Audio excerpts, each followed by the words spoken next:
En la clase última vimos las mineralidades acerca de la quinolina y de la isoquinolina. Vimos que estos sistemas, por ser derivados de piridina, también constituyen sistemas pi deficientes. Es decir, que alrededor del sistema carbonado lo que se deslocaliza es una carga positiva. Obviamente que alguien se quedó con la carga negativa. ¿Usted recuerda quién es ese alguien? ¿Dónde? El heteroátomo, correcto. El nitrógeno se queda con la carga negativa y la carga positiva empieza a viajar alrededor del sistema carbonado. Claro, no se deslocaliza de manera equitativa. Hay unos carbonos que en donde se concentra más la carga negativa. Creo que en el caso de la isoquinolina era el carbono número 1 y en el, o me equivoco. ¿Mande? No le escucho. En la isoquinolina el nitrógeno ocupa la posición número 2. En eso estoy completamente de acuerdo, pero no es lo que yo pregunté. Pregunté, ¿en qué carbonos se localiza de manera más concentrada la carga negativa? Positiva. Yo dije después, y creo que en la quinolina es el carbono número 1. ¿O me equivoco? En la isoquinolina es el carbono número 1. Y en la quinolina es el carbono 2 y 4. ¿Qué quiere decir? Que cuando un agente nucleofílico, porque sabemos que son agentes nucleofílicos quienes atacan esos sistemas, eso quiere decir que cuando un agente nucleofílico o un reactivo nucleofílico ataca a la isoquinolina, preferiblemente lo hará sobre su carbono número 1.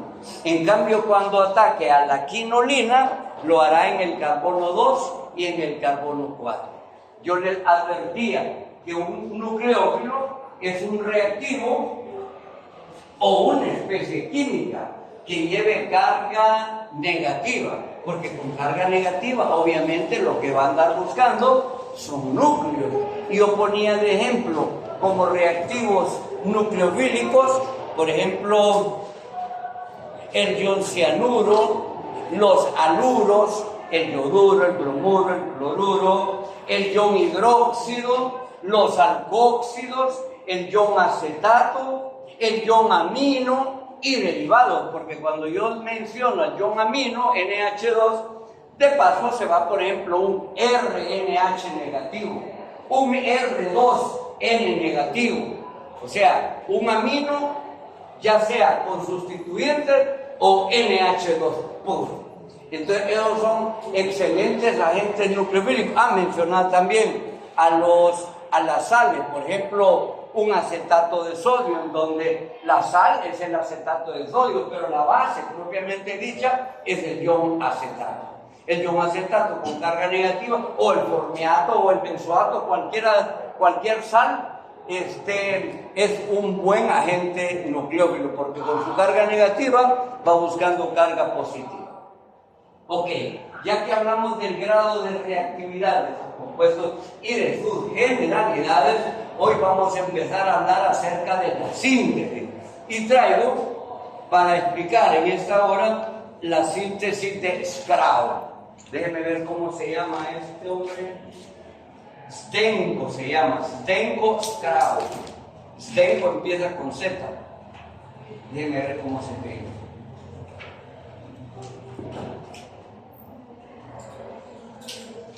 Zdenko Skraup. Se llama así, ¿ves?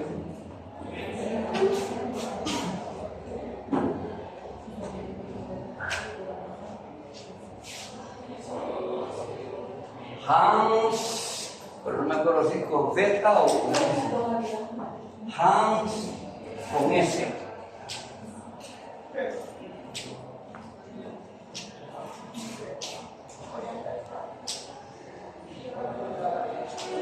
Así se llama, ¿verdad? Zdenko Hans Skraup. Él es un investigador de origen checoslovaco. ¿Qué propone Skraup para obtener un anillo de quinolina? Bueno, él dice, podemos utilizar anilina, aquí la tenemos, o un derivado de anilina. Luego vamos a explicar qué implica eso de o un derivado de anilina. De entrada, anilina. ¿Qué la vamos a hacer reaccionar? En medio ácido, usted me sigue, ¿verdad? En medio ácido, ácido sulfúrico, vamos a utilizar como catalizador con acroleína. ¿Y quién es la acroleína? La acroleína es un aldehído. Por cierto, la IUPAC no le llama acroleína, la IUPAC le llama propenal. Entonces, el propenal, aquí lo voy a dibujar, es miren, esto es propenal. O sea, en posición alfa-beta respecto al grupo carbonilo, en este caso de un aldehído, hay un doble enlace en posición alfa-beta.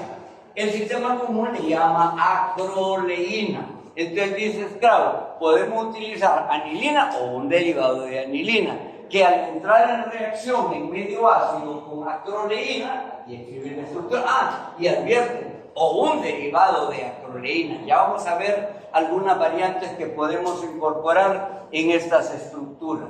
La reacción la vamos a explicar en medio ácido sulfúrico es lo que vamos a utilizar. Como siempre, como mi compuesto es un compuesto carbonílico, para poder reaccionar un aldehído obligadamente requiere un catalizador ácido, que es lo que estamos planteando, ácido sulfúrico.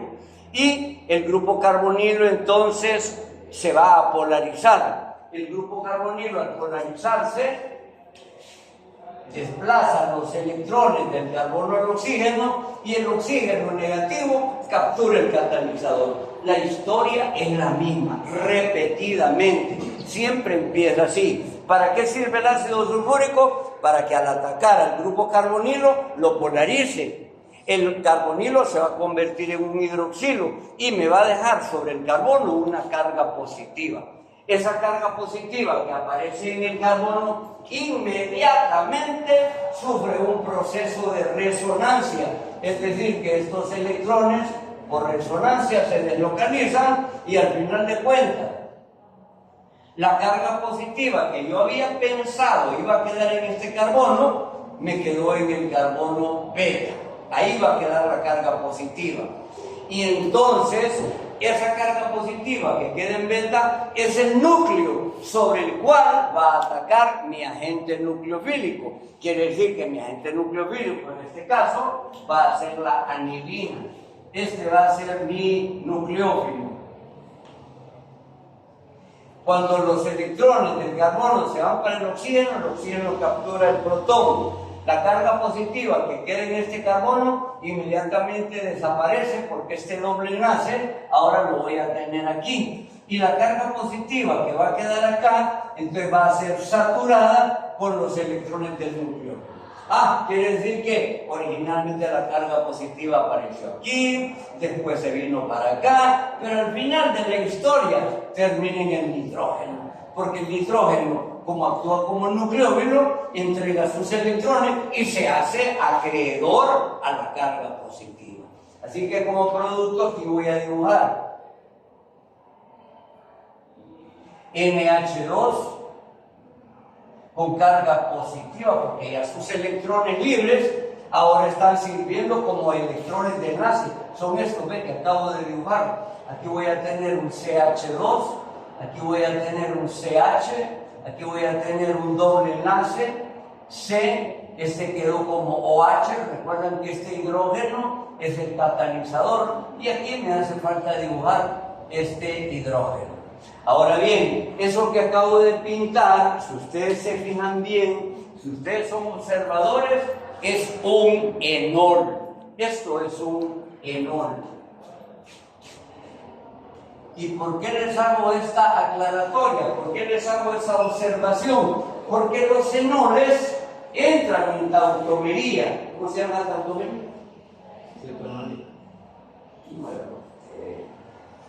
No se llama, bueno, ya para que usted es una repetidora, ¿verdad? Lo que él dijo, aunque de repente se equivocó, usted lo repite. Qué triste la realidad de un repetidor, ¿verdad? Porque se expone a equivocarse por estar repitiendo lo que otro dijo, que de repente no sabe, o sea, no le consta. Por ahí dijo alguien, cetoenólica, cetoenólica, eso es ser un repetidor. ¿Saben lo que es un repetidor, verdad? Alguien que no sabe, que solo repite cualquier cosa que sea correcta o falsa, repite. Triste realidad, pero ni modo, jamás hacer. Y es lo único que han aprendido aquí, a ser repetidores. El equilibrio efectivamente se llama equilibrio tautomérico cetoenólico. ¿Qué quiere decir? Que esa forma enólica que acabo de escribir la voy a convertir en una forma ceto.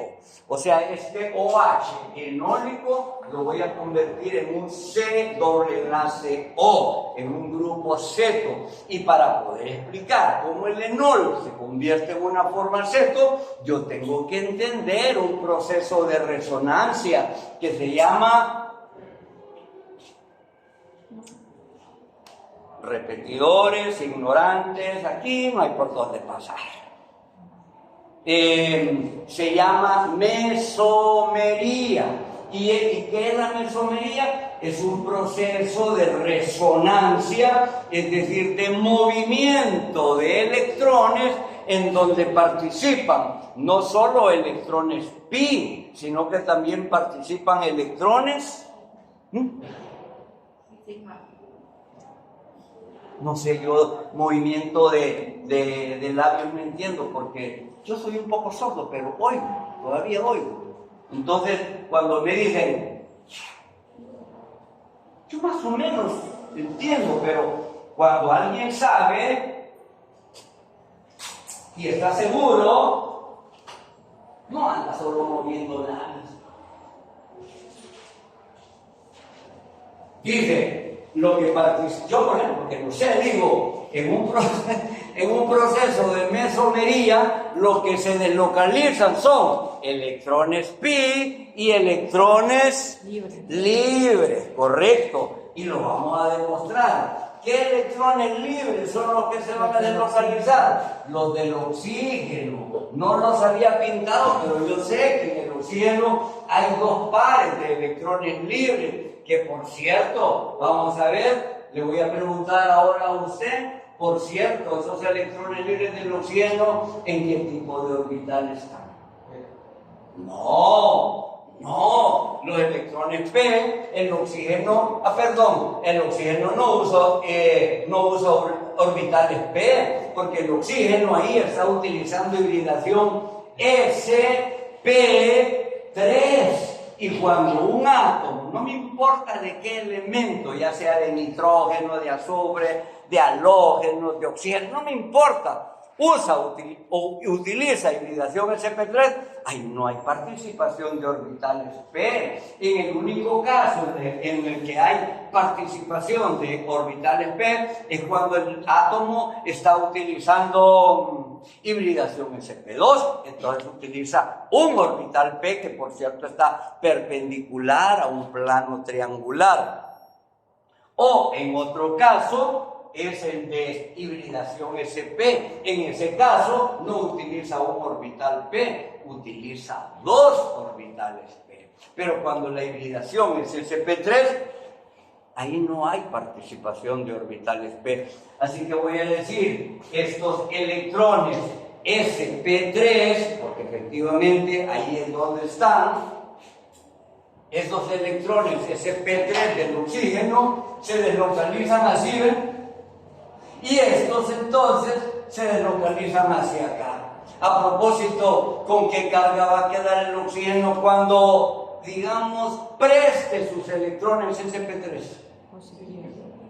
Se va a quedar con una carga positiva. Pero si el oxígeno se carga positivo, alguien se cargó negativo. Porque si alguien gana electrones es porque hubo alguien que los perdió. En ese caso, ¿quién va a ganar los electrones? El carbono. Este. ¿Ah? Sí. ¡Hable fuerte! Yo no creo que usted en su casa hable así porque nadie le va a oír. Los electrones del oxígeno se vienen a este carbono y él los desplaza hacia acá. Quiere que el oxígeno va a quedar positivo y él va a quedar con una carga negativa. Ya se imagina el oxígeno con carga positiva. Desesperadamente va a tratar de recuperar sus electrones. ¿Qué puede hacer el oxígeno para recuperar sus electrones? Debido a que está con una carga positiva.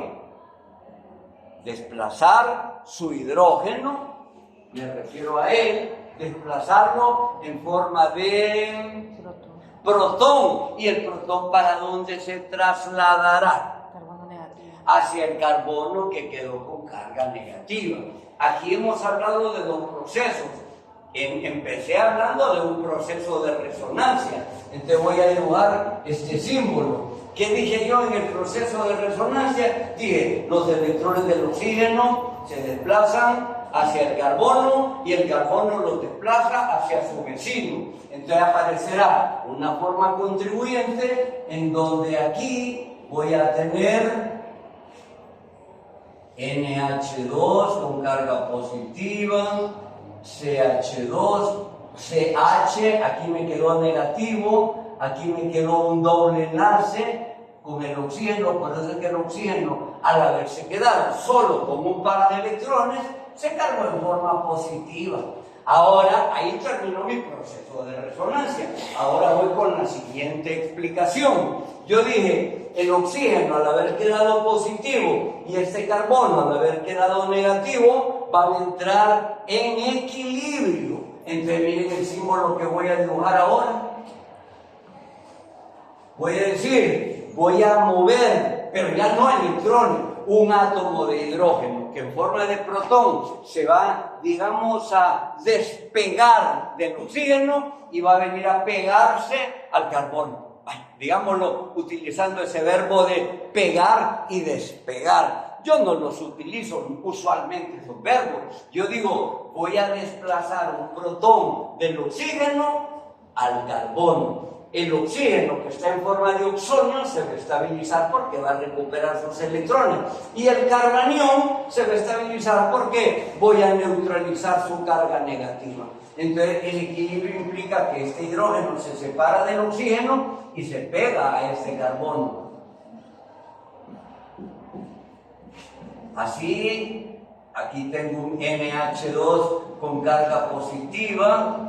Aquí tengo un CH2, aquí ya tengo de nuevo un CH2 y aquí tengo un COH.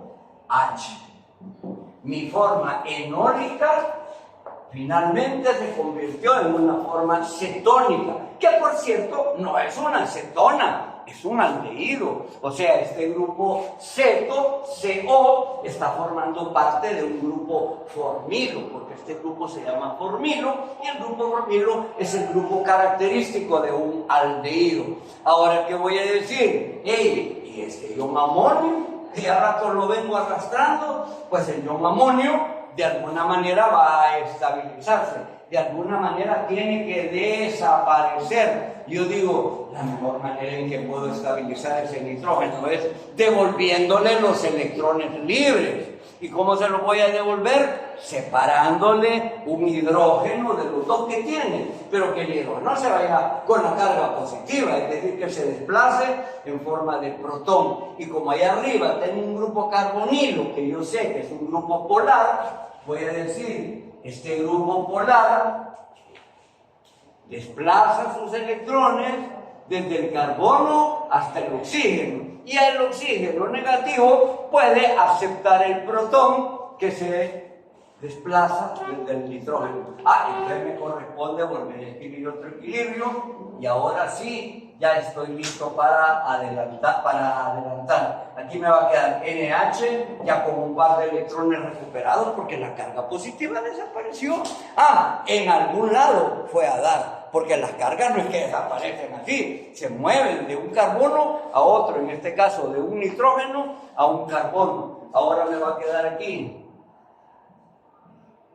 CH2 y aquí COH y aquí CH y aquí quedó la carga positiva que antes quien soportaba era el nitrógeno. Pero yo pienso que el carbono, como tiene menos electronegatividad, puede soportar más fácilmente una carga positiva. El oxígeno no, porque el oxígeno es bien electronegativo. Y cuanto más electronegativo, menos tendencia tiene a cargarse en forma positiva. Así que entre esta forma y aquella, esta es más estable. Un carbono puede fácilmente soportar una carga positiva. No es como un nitrógeno, y peor todavía un oxígeno.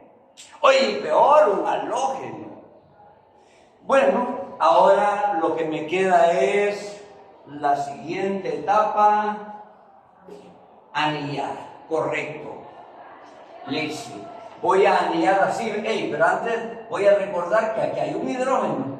Voy a anillar así, voy a decir, estos electrones desde esta posición alfa se mueven a la posición beta. La posición beta, el carbono beta va a quedar con una carga negativa y de esa manera cerrará el anillo. Obviamente este carbono va a quedar con una carga positiva y lo que me preocupa no es que ese carbono quede con una carga positiva, lo que me preocupa es que este doble enlace prácticamente va a desaparecer. Eso implica que va a desaparecer la planaridad de este anillo. Eso implica que va a desaparecer su estabilidad debido a que ese anillo, así como está ahorita, es un anillo aromático. Pero cuando yo muevo los electrones de aquí a acá, hago desaparecer la aromaticidad. Miren, Como la planaridad se perdió, ahora solo me quedó este enlace doble, aquí ya no.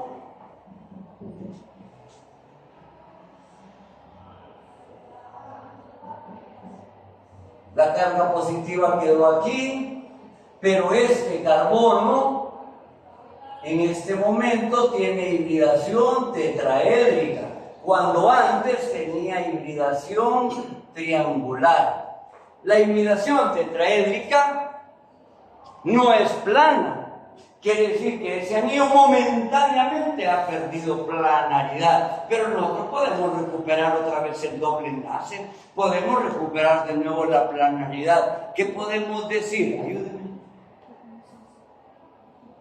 No la leyó. Tuvo un fin de semana largo para haber leído la síntesis de Scrao. ¿Qué? ¿Le dedicaron tiempo al fútbol o a las telenovelas o a las noticias? Pero a la clase de química orgánica, ay, ¿para qué? Si de todos modos el profesor nos la va a explicar, nos va a regañar, pero nos resbala. De todos modos, a nosotros, ¿qué nos importa aprender química orgánica? Lo que queremos es pasar la clase. Si sabemos o aprendemos, qué bueno, y si no, es lo de menos. Un día me voy a graduar, no voy a saber nada, voy a salir a buscar trabajo, ay, me van a humillar, ya no va a ser el profesor el que me va a pegar las grandes humilladas, sino que van a ser los médicos. De repente, si llegan a trabajar en la visita médica, para lo que más quieren ustedes trabajar, o si no, a saber a qué van a ir a hacer, pero donde sea, profesionales mal preparados, pues que se los coman los leones, porque allá afuera eso es lo que los van a esperar, leones que los van a desgarrar, porque a un ignorante cualquiera se aprovecha de un ignorante, ¿verdad? ¿Qué vamos a hacer? Si ustedes en el momento en que pueden no se preparan, ahí van a salir, pues después ahí me van a contar, ahí los voy a encontrar por algún lugar y ahí me van a contar cómo les está yendo. Ok, ni modo. La planaridad de este sistema se recupera de inmediato. ¿De qué manera? Pues que este hidrógeno se vaya, se expulse en forma de protón y que este par de electrones de enlace que están porque están afuera, entren y se conviertan en electrones endo al formar un doble enlace, y esta carga positiva va a desaparecer, porque ahora la carga positiva, en vez de estar en un carbono, va a estar en un hidrógeno, y ese hidrógeno en forma de protón va a ser pero no se va a ir, sencillamente va a ser capturado por ese grupo OH, porque yo ya voy visualizando qué es mi siguiente paso, y es formar un doble enlace aquí, ¿ves? Porque yo, para obtener este sistema de quinolina, necesito que este anillo quede completamente plano, y para que quede plano yo necesito dos dobles enlaces. Aquí voy con el primero. Voy a decir, un protón se separa de acá y se pega a los electrones de este oxígeno. Entonces el producto me va a quedar así.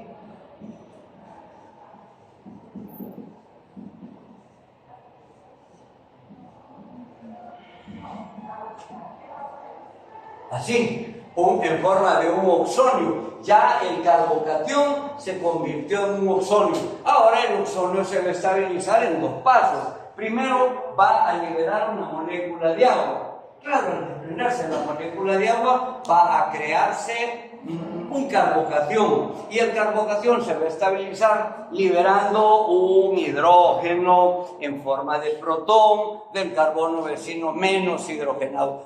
Entre paréntesis, regla de Science. Entonces voy a decir, primero menos agua, después menos este protón. O sea, primero se ve esta molécula de agua, después se ve este protón, y ya empecé a aplanar ese anillo, porque ya incorporé ese doble enlace que acabo de pintar.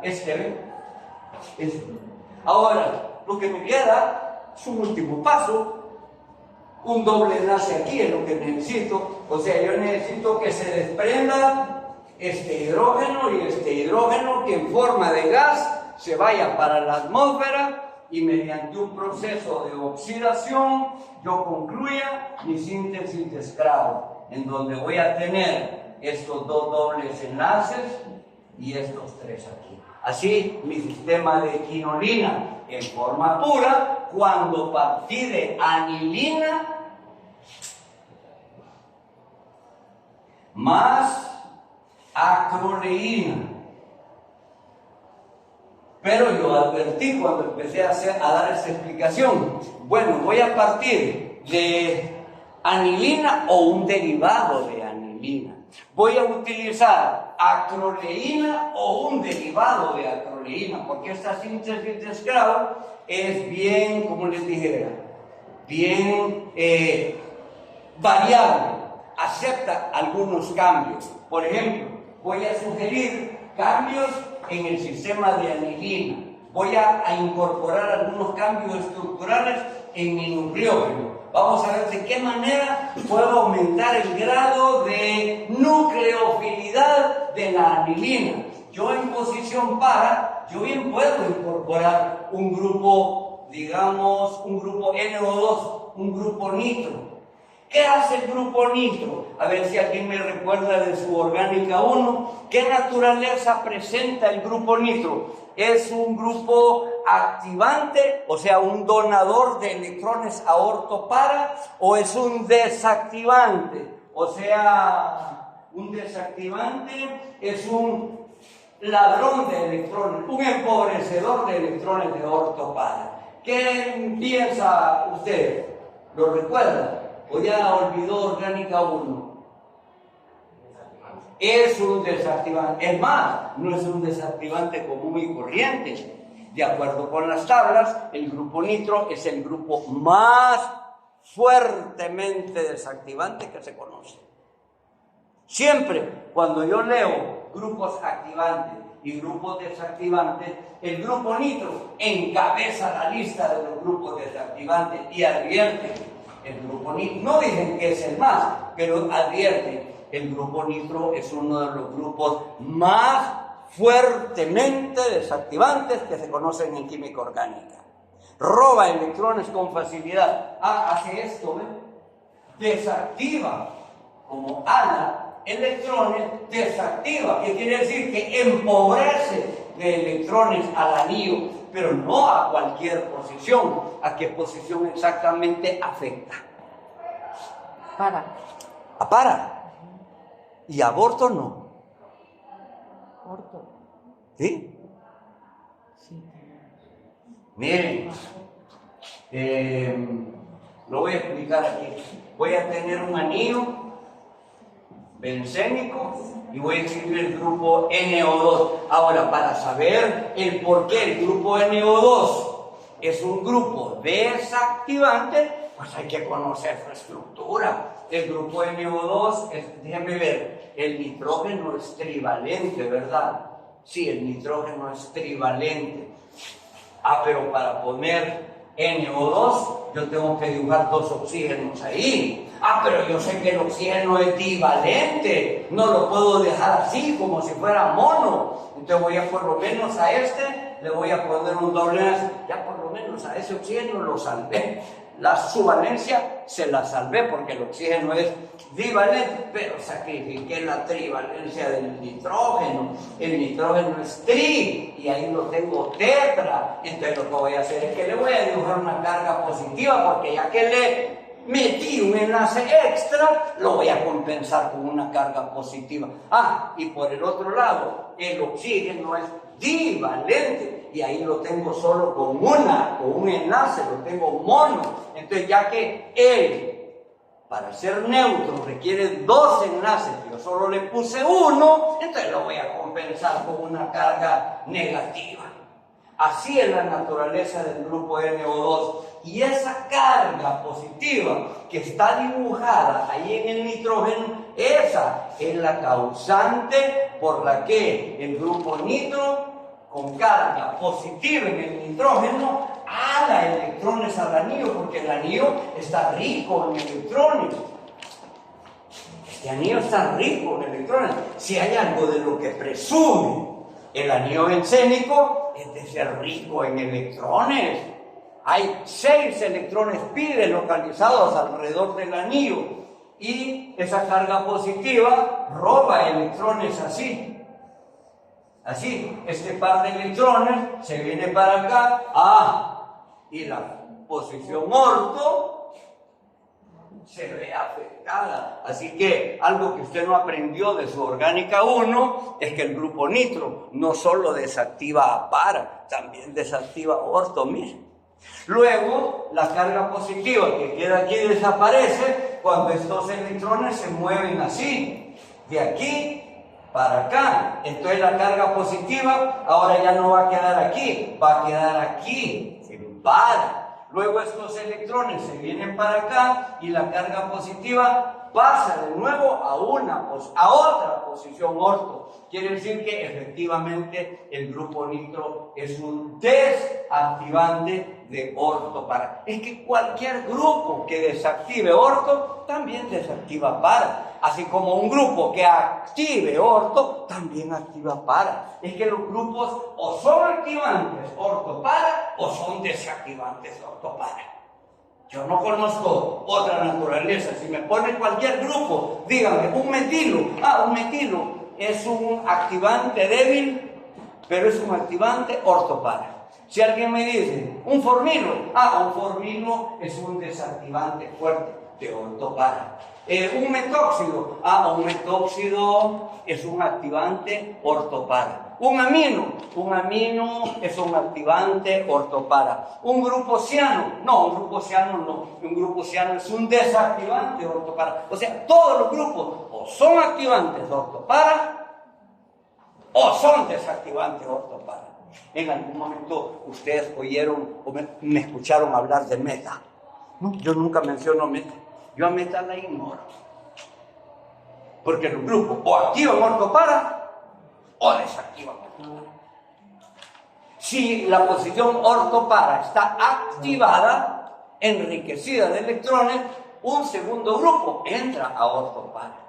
Pero si ortopara están desactivadas, un segundo grupo no tiene otra alternativa más que entrar a meta. Por eso es que a los activantes ortopara se les llama ortopara orientadores, pero a los desactivantes ortopara se les conoce como orientadores meta. Pero jamás vayan a abrir la boca, jamás en su vida vayan a abrir la boca para decir que inventemos un grupo X, activa meta. Yo nunca he sabido que nadie activa meta. O que alguien diga, un grupo X desactiva meta. Yo no conozco. En mis 49 años que estoy dando clases, yo nunca he visto ni he conocido grupos activantes a meta o desactivantes a meta.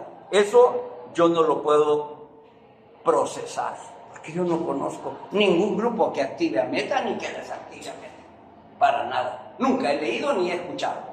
Espero que no sea aquí que yo vaya a escuchar eso, ¿verdad? Por favor. Bien, no sé por qué estoy aquí entonces. Yo les decía, vamos a ver de qué manera puede influir un grupo nitro en la posición para de mi nucleófilo. En mi caso de anilina. El grupo nitro es un desactivante fuerte. Desactiva orto, pero también desactiva para. Y en para está el grupo NH2.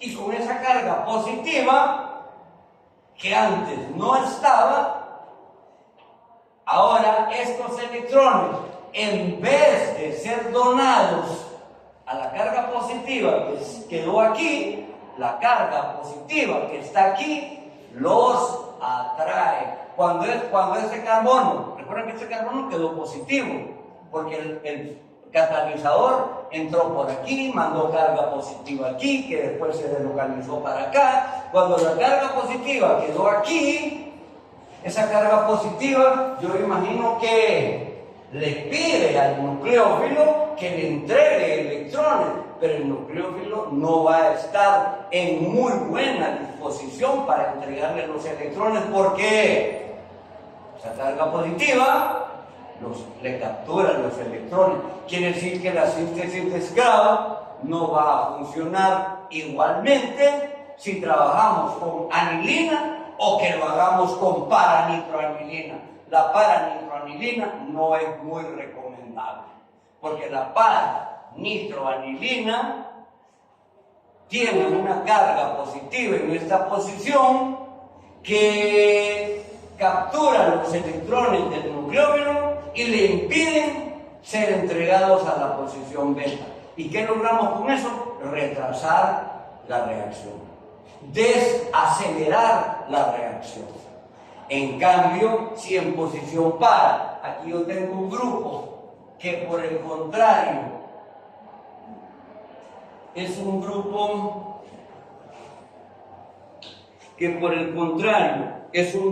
activante. Por ejemplo, voy a poner el caso del grupo metóxido. El grupo metóxido, por el contrario al grupo nitro, es un donador de electrones.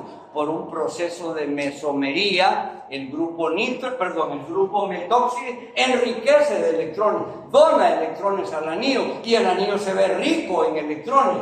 ¿Qué decimos del grupo metóxido? Que el grupo metóxido es un activante orto. O sea, enriquece orto, pero también es un activante par.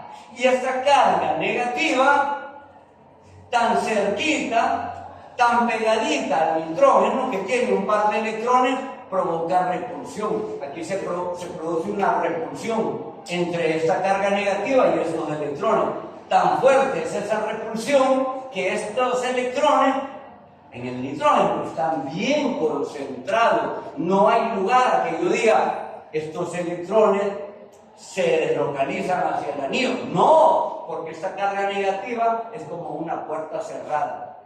Aquí no van a entrar ustedes electrones. Para ustedes es pro. Me imagino que esta carga negativa, hablándole a estos electrones, para ustedes la puerta está cerrada. Prohibido entrar al anillo. Entonces estos electrones van a estar en mejor disponibilidad de ser entregados a aquella carga positiva. Así que si me preguntan en la síntesis de Scrabo, ¿qué preferiría utilizar? ¿Anilina pura o parametoxianilina? Sin pensarlo, yo diría parametoxianilina, porque la parametoxianilina acelera el proceso de la reacción. La reacción se va a ver un poquito más veloz. Ok, eso en cuanto a los cambios estructurales que nosotros podemos efectuar en el nucleófilo. Ahora vámonos a la acroleína.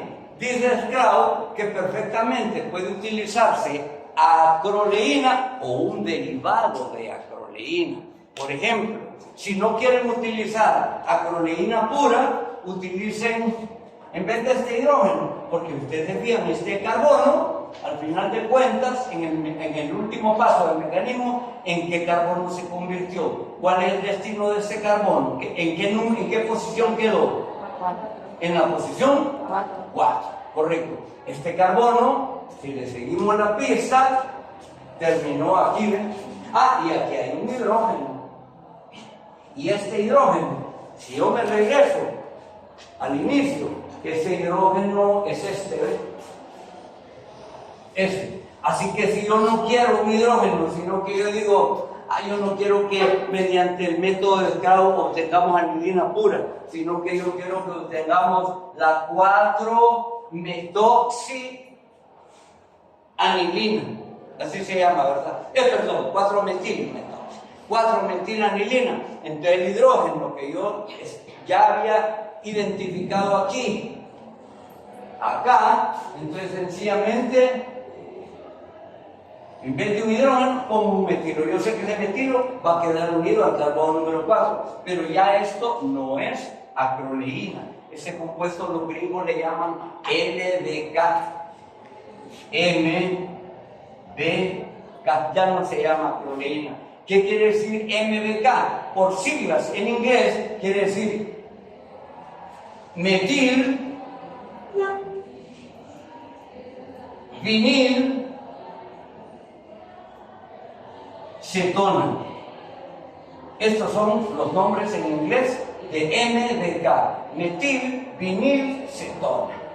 Entonces ya en vez de acroleína estamos utilizando, la acroleína es un aldehído, cambiamos y en vez de un aldehído ahora estoy utilizando una cetona, que comúnmente le llamamos sencillamente MBK, metil, vinil, cetona, porque este grupo es un grupo metilo. Este grupo es un grupo vinilo, entonces por eso se llama metil, vinil, cetona. Ahora la IUPAC no le va a decir MBK, la IUPAC desconoce ese nombre. La IUPAC le llamaría, déjenme ver, 1, 2, aquí le diría 3 y aquí le diría 4. Diría que esta cetona se llama 3-butén-2-ono. Así le diría la IUPAC. 3-butén-2-ono. Yo prefiero quedarme con este nombre común, MBK. Ok, si cambio de acroleína a MBK, el cambio que yo voy a observar es que sobre el carbono 4 ahora me va a quedar un metilo. Pero yo puedo hacer otro cambio.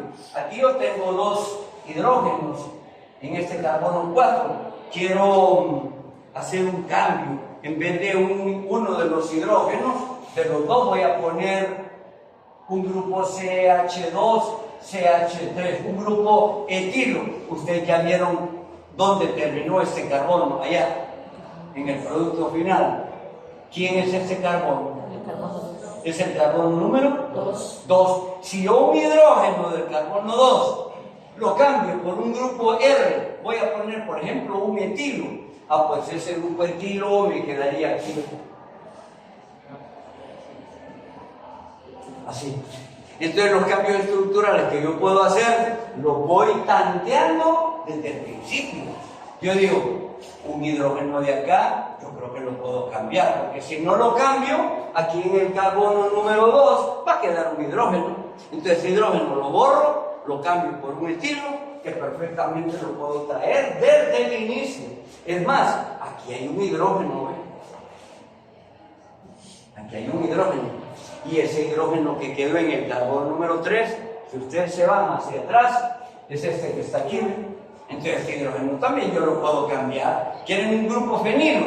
Pues quiten ese hidrógeno y pongan un fenilo. Y ese fenilo va a quedar al final en ese carbono que será el carbono número 3. Entonces los cambios que yo puedo hacer en el método de Scraude para obtener una quinolina, los puedo arrastrar desde el inicio. Pero recuerden que originalmente los reactivos son anilina como agente nucleofílico y acroleína.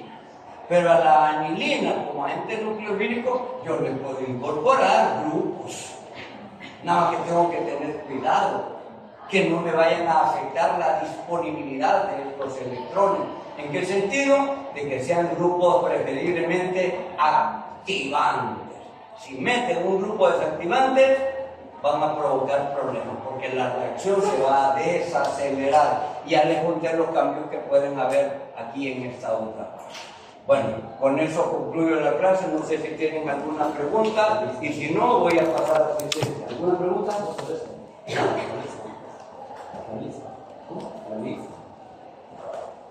Ok,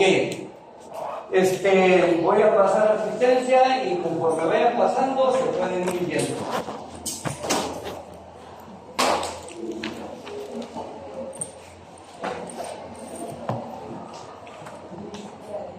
María José. Presente.